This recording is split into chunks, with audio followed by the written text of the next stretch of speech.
के अंदर जब से अरविंद केजरीवाल की आम आदमी पार्टी की सरकार आई है, तब से पंजाब में बहुत सारी चीजें ऐसी हो रही हैं जिनके बारे में बता पाना बेहद मुश्किल काम है। इन्हीं में से एक है एक ऐसी एफआईआर जो अपने ही एक राज्यसभा सांसद के खिलाफ दर्ज कराई गई थी, लेकिन अब वो एफआईआर खुद आम आदमी पार्टी की यानी कि भगवंत मान की सरकार को नहीं मिल रही है।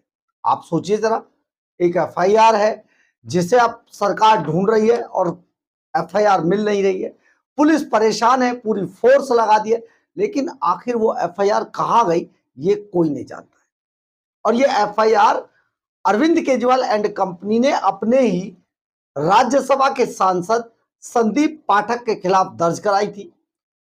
हैरान कर देने वाली बात यह है, इस एफआईआर को लेकर संदीप पाठक के दिल्ली स्थित सरकारी आवास पर पंजाब पुलिस की धमक भी हो गई थी, लेकिन एफआईआर नहीं मिल रही है ना। बहुत बड़ी बात, बड़ी अजीब सी बात है।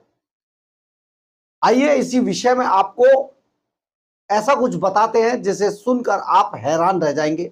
और क्योंकि आम आदमी पार्टी की सरकार पंजाब के अंदर है, तो वहां पर कुछ भी हो सकता है, आप चौंकिएगा मत। नमस्कार, मैं हूं कुमार गजेंद्र। जनपद ऑन द स्पॉट में आपका स्वागत है। हमारे एक दूसरे social media platform podcast with Kumar Gajendra में भी आपका स्वागत है, जहां आप हमें सुन सकते हैं। तो आइए उस एफआईआर के बारे में आपको बताते हैं। दरअसल है क्या, संदीप पाठक, राघव चड्ढा समेत आम आदमी पार्टी के पंजाब से 7 सांसदों ने आम आदमी पार्टी छोड़ दी। एक एक करके आम आदमी पार्टी का जो ट्रोलिंग सिस्टम है वो ट्रोलिंग करने लगा सबको। सबने बार बार चेताया, बल्कि राघव चड्ढा ने तो यहां तक कहा, घायल हूं घातक हूं। अब घायल हूं घातक हूं का मतलब आप निकाल लीजिएगा। लेकिन सबसे बड़ी बात यह है कि इसके बावजूद जो ट्रोलिंग टीम थी वो मान नहीं रही। यानी अरविंद केजरीवाल का इशारा था, इन्हें बदनाम करो, इन्हें ट्रोल करो। लेकिन इसके बाद जो कुछ हुआ वो बहुत खतरनाक था। राघव चड्ढा ने जब अपनी उंगलियां टेढ़ी की तो अरविंद केजरीवाल की चीखें निकल गई। लेकिन तभी कुछ ऐसा हुआ जिसके बारे में सुनेंगे तो आप हैरान रह जाएंगे।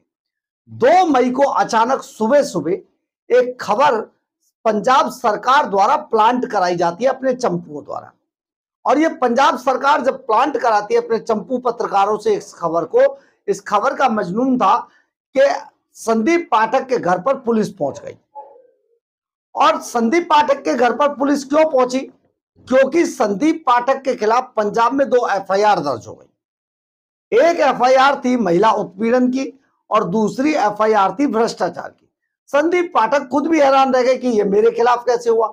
बेहद शांत स्वभाव के बहुत शरीफ आदमी, आईआईटी के अंदर जो प्रोफेसर रहा और बाद में आम आदमी पार्टी का जो ब्रेन कहा जाता था, उस संदीप पाठक के खिलाफ एफआईआर दर्ज हो गई। संदीप पाठक को पूरी दुनिया ने अपने बंगले के पिछले इस दरवाजे से भागते हुए देखा और सबने देखा कि संदीप पाठक किस तरीके से वहां से भागकर निकले थे।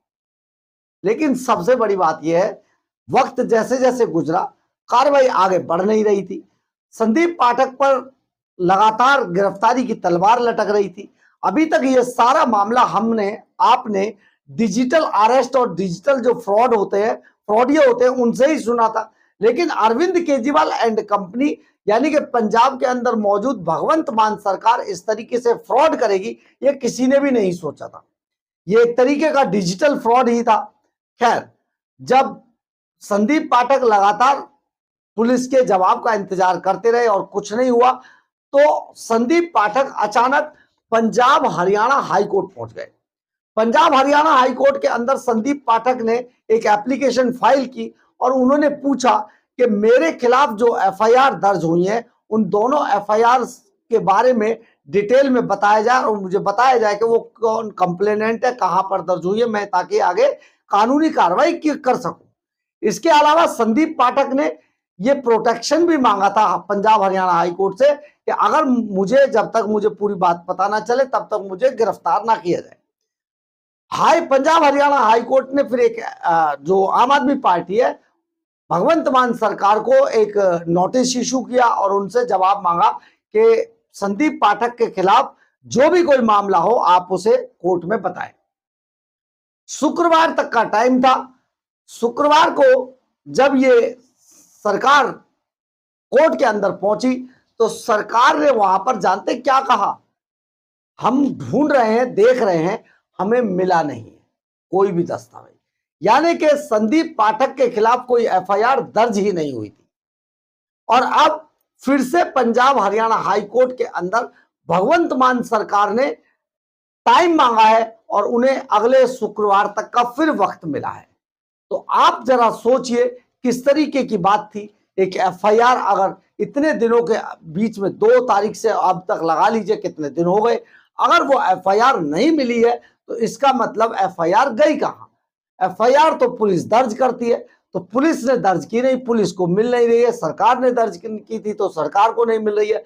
क्या विजिलेंस ने दर्ज की थी तो विजिलेंस को भी मिल जानी चाहिए थी, क्योंकि ये जो पंजाब हरियाणा हाई कोर्ट ने जो नोटिस इशू किया था वो पंजाब सरकार को किया था। तो पंजाब सरकार ने जवाब जो दिया है उससे संतुष्ट नहीं हुआ है कोर्ट, और आज कोर्ट ने बड़ी फटकार लगाते हुए संदीप पाठक के खिलाफ जो एफआईआर दर्ज हुई थी या कुछ भी मामला है उसे कोर्ट में रखने के लिए कहा है। उधर पंजाब सरकार ने टाइम मांगा और उनसे कहा कि हमें शुक्रवार तक का टाइम दीजिए, हम जरूर आपको बताते हैं कि इस मामले में क्या दम है।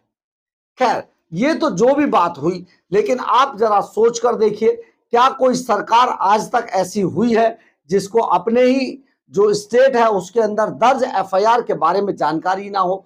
इसका मतलब तो ये हुआ कि पंजाब सरकार ने संदीप पाठक को डराने के लिए ये पूरी नौटंकी की थी। ये नौटंकी के अंदर भगवंत मान की सरकार शामिल थी, और अगर भगवंत मान की सरकार शामिल थी तो सचमुच ये इससे बड़ा दुर्भाग्य पंजाब का नहीं हो सकता है कि कोई पंजाब सरकार, कोई सरकार, किसी सूबे की सरकार किसी के खिलाफ एफआईआर दर्ज भी ना हो और वो सामने वाले के यहां पर पुलिस भेज दे।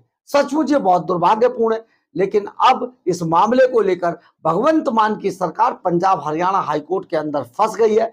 अरविंद केजरीवाल किसी भी तरीके से जवाब दे नहीं रहे हैं, क्योंकि उन्होंने तो आदेश कर दिया था, और आदेश कर दिया था भगवंत मान को। अब स्टेप बाय स्टेप ये एक तरफ नीचे की तरफ आती जाती है चीजें, और फिर नीचे वाले को कितनी फटकार पड़े वो तो बना ही फटकार के लिए है। तो ऐसे में होने वाला क्या है, अब संदीप पाठक को अभी तक इतने दिन गुजर जाने के बाद भी ये पता नहीं चला है कि आखिर उनके घर रेड मारने कौन गया था, किसने रेड मारी, पुलिस थी तो क्यों थी, और क्या सचमुच वो पुलिस ही थी। बहुत बड़ी बात है। कहीं ऐसा तो नहीं कि पंजाब पुलिस के बहाने संदीप पाठक को किडनैप कराने का पूरा प्लान हो, और वो प्लान सिर्फ इसलिए फेल हो गया कि संदीप पाठक मौके से भाग निकले थे, सबने देखा।